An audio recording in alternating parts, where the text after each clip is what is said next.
말씀 창세기 49장 뒷부분부터 50장 중간 부분까지 우리가 알고 있는 야곱의 마지막 모습이 오늘 말씀에 기록이 되어 있습니다. 첫 번째 단락에는 야곱의 유언이 기록이 되어 있습니다. 이제 죽음을 눈앞에 둔 야곱입니다. 죽음을 눈앞에 두고 사랑하는 아들들을 불러 모아놓고 유언을 하는 것이 이미 저기 48장부터 요셉과 요셉의 아들들 므낫세와 에브라임을 놓고 축복하고 그리고 자신의 12 아들들을 다 불러 모아놓고 축복의 유언을 남기는 말씀이 이어져 오고 있습니다. 야곱은 자신의 죽음을 앞두고 슬퍼하거나 두려워하지 않고 있습니다. 그리고 소망과 안식 중에서 이렇게 말씀을 전하고 있습니다. 오늘 처음 부분에 이런 이야기가 나오죠. 나는 이제 조상들에게로 돌아가리라. 나의 믿음의 조상들에게로 돌아갈 것이다 라고 오늘 말씀을 시작하고 있습니다. 그리고 야곱은 나는 어디에 묻혀야 한다라는 자신의 가나안 매장지의 위치를 반복해서 자손들에게 숙지시켜 주고 있습니다. 그 매장지는 헷사람으로부터 산 매장지이고 거기에 묻혀있는 분들이 누구누구다라는 것을 알려주고 있는데요. 그 매장지에 묻혀있는 사람들을 이렇게 언급하고 있습니다. 나의 조부 아브라함과 조부 아브라함의 아내 되시는 사라, 그리고 내 아버지 이삭과 그 아내 되시는 리브가가 묻힌 무덤이다 라고 이야기를 합니다. 믿음의 조상들이죠. 바로 요 앞에 오늘 49장이잖아요. 요거 48장에 보면 이런 이야기가 나옵니다. 야곱이 자기 아들인 요셉과 손자인 므낫세 에브라임을 앞에 두고서 하는 이야기가 이렇습니다. 나는 요셉 너를 다시는 볼 수 있을 거라고는 생각지도 못했는데 하나님이 너뿐만 아니라 너의 자손들, 나의 손자까지도 보게 하셨구나. 나는 이제 돌아간다. 나는 이제 너희를 떠나서 간다. 그런데 내가 믿는 하나님은 우리 할아버지 아브라함이 믿었던 하나님, 그리고 우리 아버지 이삭이 믿었던 하나님, 그리고 나의 하나님, 곧 나의 출생으로부터 나를 지금까지 147년 동안 나를 길러주셨던 하나님, 그리고 나의 모든 환난에서 나를 건지신 하나님께서는 나는 너희를 떠나지만 너희와 항상 함께 하실 것이고 너의 모든 삶의 순간순간 너희들을 인도하여 주실 것이다. 그 하나님께 너희를 맡긴다라고 하는 것이 48장에 나옵니다. 그때 언급했던 내 조부 아브라함이 믿었던 하나님, 내 아버지 이삭이 믿었던 하나님을 언급했던 것처럼 나는 내 믿음의 조상 되신 아브라함이 묻힌 곳에 나도 묻힐 것이요, 내 믿음의 아버지 되신 이삭이 묻힌 곳에 나도 묻힐 것이다 라고 이야기하고 있는 것입니다. 또 한 가지 재밌는 부분이 여기 하나 있습니다. 야곱에게는 부인이 둘이 있었죠. 자기가 사랑했던 부인 라헬, 그리고 별로 사랑하지 않았던 부인 레아가 있었죠. 그런데 재미있는 것은 라헬은 베냐민 낳고 금방 먼저 세상을 떠나고 다른 곳에 묻혔습니다. 그리고 레아는 믿음의 조상들이 묻힌 그 가문의 묘실에 묻혔습니다.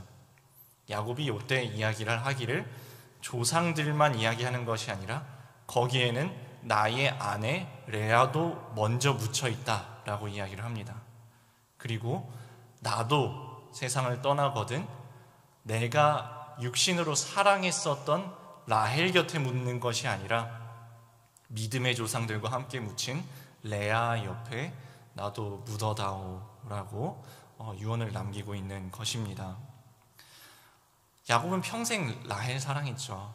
라헬 사랑했고 요셉 사랑했고 베냐민 사랑했는데 이제는 하나님께서 주신 믿음의 분량대로 인간적인 사랑을 뛰어넘어서 하나님의 약속을 신뢰하는 마음으로 순종하는 믿음으로 레아의 곁에 묻히기를 유언하고 있습니다. 적용 질문 드리겠습니다. 나의 마지막 날, 나는 남들에게 어떤 말과 모습을 남겨주고 싶습니까? 인간적인 사랑을 뛰어넘어 내가 믿어야 할 하나님의 약속은 무엇입니까? 자, 이제 두 번째 단락으로 넘어갑니다. 50장 1절에서 9절까지 야곱의 장엄한 장래 행렬이 나오고 있습니다. 자, 이제 야곱은 사랑하는 요셉, 사랑하는 아들 요셉의 품에서 하나님의 약속대로 숨을 거둡니다. 재밌는 것은 애굽 사람들은 야곱과 아무런 혈연 관계가 없습니다. 그럼에도 불구하고 그 애굽 사람들이 야곱의 죽음을 위하여 70일 동안 애곡하였다라고 기록이 되어 있습니다. 70일, 긴 기간이죠. 요새 부모상을 당해도 70일을 애곡하지 않죠. 장례식 금방 끝나잖아요. 그런데 자기와 아무 혈연 관계도 없는 애굽 사람들이 야곱의 죽음을 위하여서 70일 동안 애곡하였는데, 이것은 그 당시에 왕의 죽음의 애곡하는 기간과 동일한 기간이라고 합니다. 그리고 요셉이 이렇게 요청을 합니다. 우리 아버지가 이 애굽 땅이 아니라 저 가나안 땅에 묻히기를 원하셨기에 저는 우리 아버지를 저 가나안 땅에 장사하기 원합니다. 이거 어떻게 잘못 들으면은 애굽 왕 바로 입장에서는 기분 나쁠 수도 있죠. 야, 너가 여기 애굽의 총리 아니냐? 애굽의 총리가 되어가지고 애굽에는 매장지가 없냐? 야, 어디 그렇게 하냐? 장례식 우리가 다 치러줄 텐데 장례 치르는 그 사람들이 전부 애굽을 벗어나서 이 대제국 애굽을 벗어나서 저 조그마한 가나안 땅에다 갖다 묻는다고? 야, 애굽 왕 총리의 위신이 있지, 이렇게 말할 수도 있죠. 근데 그렇게 말하지 않고 요셉을 온전히 신뢰하고 전폭적으로 지지해 줍니다. 그래, 가서 장례를 잘 치르고 와라. 너만 가는 것이 아니라 바로가 온 신하들을 다 파견 보내줍니다. 그래서 바로의 온 신하와 애굽 땅의 모든 원로들과 그리고 병거와 기병까지 파송해서 거대한 행렬을 만들어서 행진을 시켜줍니다.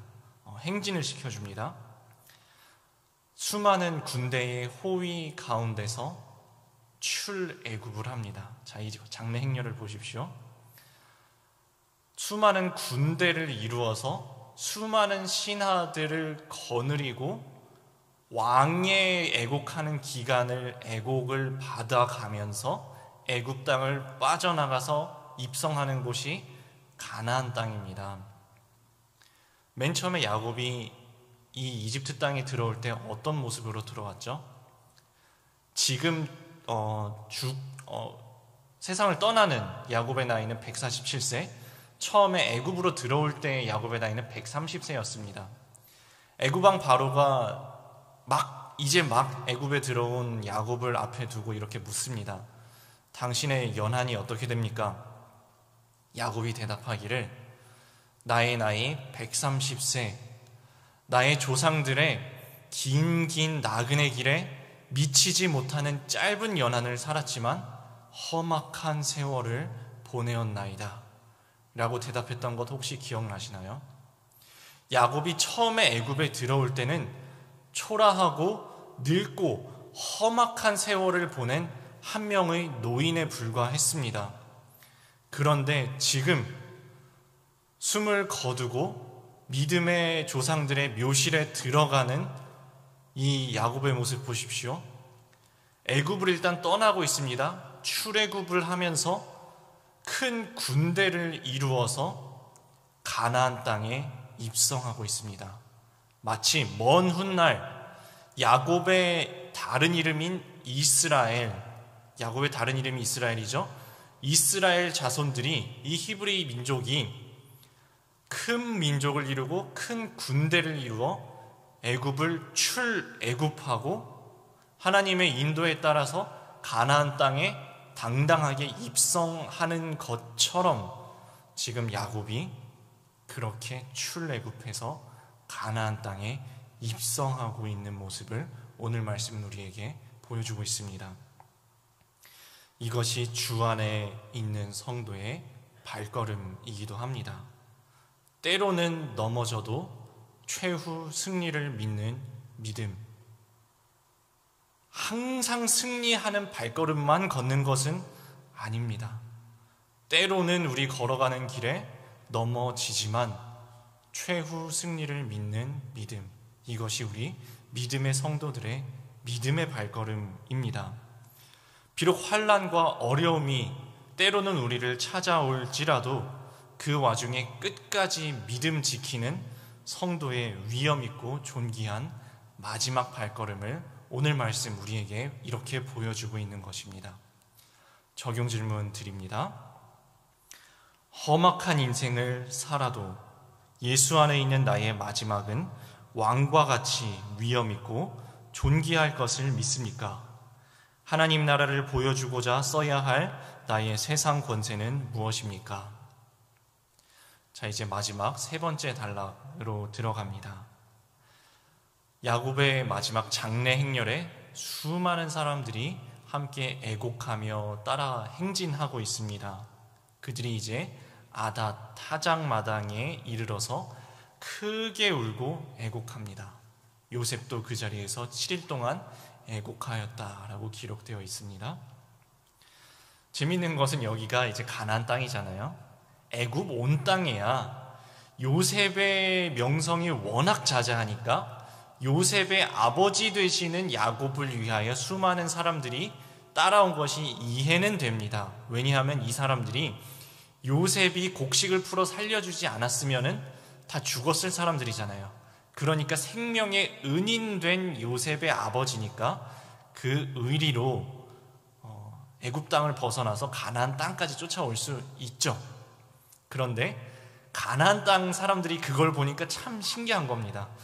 야, 저 사람들 어마어마한 행렬을 보니까 저 애굽 땅에서 온 사람들인데 어떤 사람이 죽었길래 이 가나안 땅까지 와서 저렇게 슬프게 애곡을 하는가 신기하게 생각했던 것 같습니다. 그래서 그 땅의 지명을 이렇게 바꿉니다. 아벨 미스라임, 번역한 집 애굽 사람의 큰 애통이다 하여서 땅의 지명을 바꿉니다. 그러니까 가나안 사람들이 보기에 정말 특이해 보였다는 거죠. 정말 특별해 보였다라는 거죠. 이렇게 야곱은 장례를 치릅니다. 야곱의 발걸음 어땠는지 한번 여러분의 마음속에도 생각하면 생각들이 나실 겁니다. 야곱의 발걸음, 뒤꿈치를 잡고 나와서 온갖 잔머리를 많이 굴렸죠. 죄도 많이 지었죠. 실수도 많이 하고 넘어지기도 많이 넘어지고 고생도 고생같이 많이 했습니다. 하나님 붙잡고 씨름하다가 환도뼈가 부러졌죠. 환도뼈가 탈구된 채로 지금까지 절뚝거리는 인생이었습니다. 야곱의 발걸음은 발꿈치를 잡고 시작해서 절뚝거리면서 여기까지 걸어온 험악한 인생이었습니다.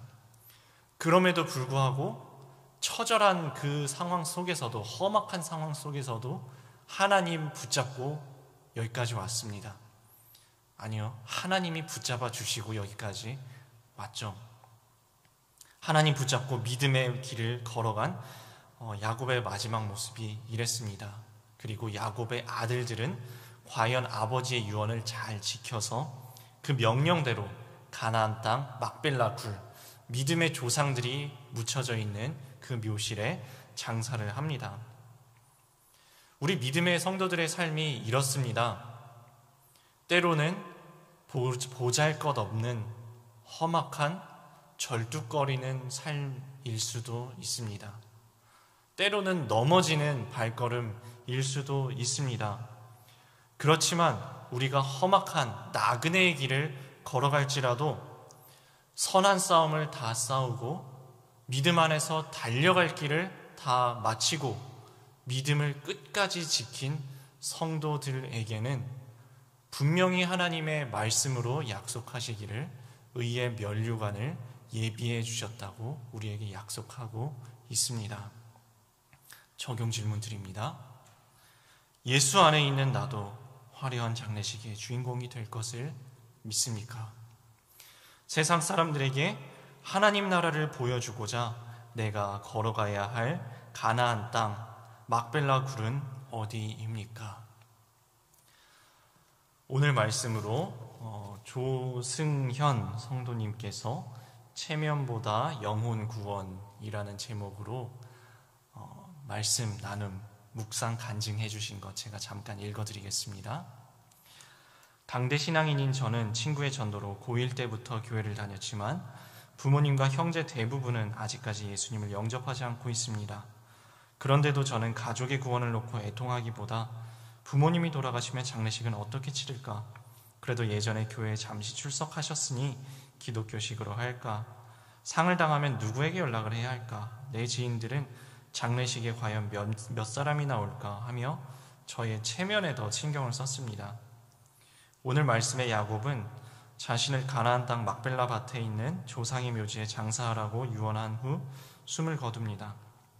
하지만 저는 야곱이 마지막까지 자녀들에게 믿음을 물려주는 모습보다 애굽의 고관대작들이 총출동하여 장사진을 이룬 화려한 장례식이 더 부러웠습니다. 학창시절부터 외모 콤플렉스로 자존감이 낮았던 저는 친구들을 사귈 마음의 여유가 없었고 오직 열심히 공부하여 청혼의 꿈을 이루는 것이 삶의 목표였습니다. 하지만 원하던 공부가 뜻대로 되지 않자 자존감은 더 바닥을 쳤고 이런 제 삶의 결론으로 지금도 지인이 별로 없습니다. 그러다 보니 집안에 경조사가 있어도 제 손님이 적을 것 같다는 생각에 자꾸 초라한 저의 모습이 그려졌습니다. 교회 소그룹 모임에서 저의 이런 고민을 이야기하면 공동체에서 친구를 사귀어 보라고 권면해 주지만 여전히 친밀한 교제가 어렵습니다. 게다가 천국과 지옥, 부활에 관한 말씀이 여전히 먼 이야기로 들리니 때때로 부모님의 구원 때문에 안타까워하는 지체들을 보면 저 마음이 진짜일까 하며 의심이 들 때도 있습니다. 그러면서 나는 언제쯤 저런 신앙을 갖게 될까 부러워하기도 합니다. 제가 악하고 음란한 죄인이며 이 죄를 용서받으려면 예수님의 십자가 보혈밖에는 답이 없다는 것을 인정하면서도 이처럼 신앙의 기본이 확실하지 않으니 세상 걱정과 근심의 고리를 끊지 못하고 있음을 회개합니다. 저의 이런 불신앙 때문에 하나밖에 없는 딸이 심한 자해와 자살 충동을 겪으며 조울증으로 수고하고 있습니다. 구원은 제 힘으로 얻을 수 없고 오직 십자가의 은혜로만 가능하다는 것을 다시금 기억하며 이제는 믿지 않는 가족에게 애통함으로 복음을 전할 수 있기를 기도합니다. 이분 이렇게 적용하셨습니다. 아버지에게 한 달에 한 번 이상 안부 전화를 드리고 복음을 전하겠습니다. 딸이 감정기복으로 힘들어할 때 맛있는 음식을 같이 먹으며 힘들었겠다라고 공감해 주겠습니다. 라고 적용하셨습니다. 오늘 말씀 어떻게 받아들이셨나요? 저는 오늘 말씀을 보면서 또 저의 죄를 보는 시간을 잠깐 가졌습니다. 처음에 제가 오늘 말씀을 이렇게 쓱 보면서 야곱의 죽음과 장례식 약간은 먼 이야기 같이 느껴지는 거예요. 아직 하나님 언제 부르실지는 모르지만 지금은 아니겠지라는 생각이 드니까 이 말씀이 좀 멀리 느껴지더라고요. 다시 한번 오늘 말씀을 묵상하는데 이런 생각이 드는 겁니다. 그래, 육신의 죽음은 한 번이지만 죽을 것 같이 힘든 상황은 많잖아. 이런 생각이 드는 겁니다. 나에게도 육신의 죽음은 언제일지도 알 수도 없고 그 순간은 한 번밖에 찾아오지 않겠지만 나에게도 죽음과 같이 죽을 것 같이 힘든 순간들은 사실은 많은데 나의 죽음과 같은 어려움들, 나의 삶의 위기와 고난을 통하여서 내 삶에 그리스도가 전파되고 있는가? 라는 질문이 저를 향해서 물어졌습니다. 그렇지가 못한 겁니다. 나의 삶의 위기 때마다 그리스도가 드러나시는가? 나의 삶의 어려움 때마다 주변 사람들은 그리스도의 영광을 바라보는가? 그렇지가 못한 겁니다. 내가 넘어져도, 때로는 넘어져도 최후 승리를 믿고 흔들리지 않는 믿음의 발걸음을 뚜벅뚜벅 걸어가는 신앙의 발걸음을 보여주고 있는가? 라는 질문 앞에 그렇지가 못한 것이 저의 부끄러운 삶의 민낯이라는 것이 보여졌습니다. 오늘 야곱의 마지막 발걸음 어떻게 받아들이셨습니까? 남 이야기가 아닙니다.